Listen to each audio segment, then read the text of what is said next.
Good morning guys.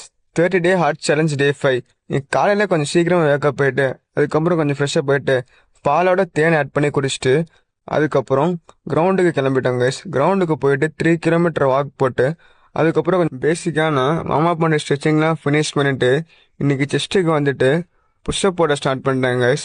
Push-up போட்ட வாட்டி ஷோல்டருக்கு bike push-up போட்டுட்டு அதுக்கப்புறம் கொஞ்சம் அட்வான்ஸ்டாக ஹேண்ட் ஸ்டாண்ட் புஷ்அப், அதோட கொஞ்சம் 90 டிகிரி ஹேண்ட் ஸ்டாண்ட் புஷ்அப் போட்டுட்டு அதுக்கப்புறம் பேக்குக்கு பார்த்தீங்கன்னா புல்லப் ஸ்டாட்டிஸ்டிக் கைஸ். அதுக்கப்புறம் பேக் லிவர் ஹோல்டு பண்ணிட்டு அதுக்கப்புறம் மசில் அப் போட்டுட்டு ஃப்ரண்ட் லிவர் சப்போர்ட் வித் பேன் பண்ணிட்டு அதுக்கப்புறம் ஒர்க் அவுட் ஃபினிஷ் பண்ணிட்டு வீட்டுக்கு போயிடுச்சு. கொஞ்சம் ஃப்ரெஷ்ஷப் ஆகிட்டு அதுக்கப்புறம் பம்ப் பார்த்தீங்கன்னா பம்ப் நல்லா இருந்துச்சு கைஸ். அதுக்கப்புறம் நிறைய பேர் நல்லா பைப் புஷ்அப் அன்லாக் பண்ண முடியல. அது நான் சொல்கிறேன் 3 வேரியேஷன் ட்ரை பண்ணுங்க. ஃபர்ஸ்ட் இந்த மாதிரி நீஸ் கொஞ்சம் ஃபார்வர்ட் பண்ணி ட்ரை ஃபர்ஸ்ட் வேரியேஷன் பண்ணுங்க. அதுக்கப்புறம் இந்த மாதிரி ஸ்ட்ரைட்டாக ஹோல்டு பண்ணி பாருங்க. அதுக்கப்புறம் 2 வேரியேஷனும் நல்லா ட்ரெயின் பண்ணிட்டீங்கன்னா இந்த மாதிரி ஈஸியாக புஷ்அப் அன்லாக் பண்ணலாம் கைஸ். Stay heart.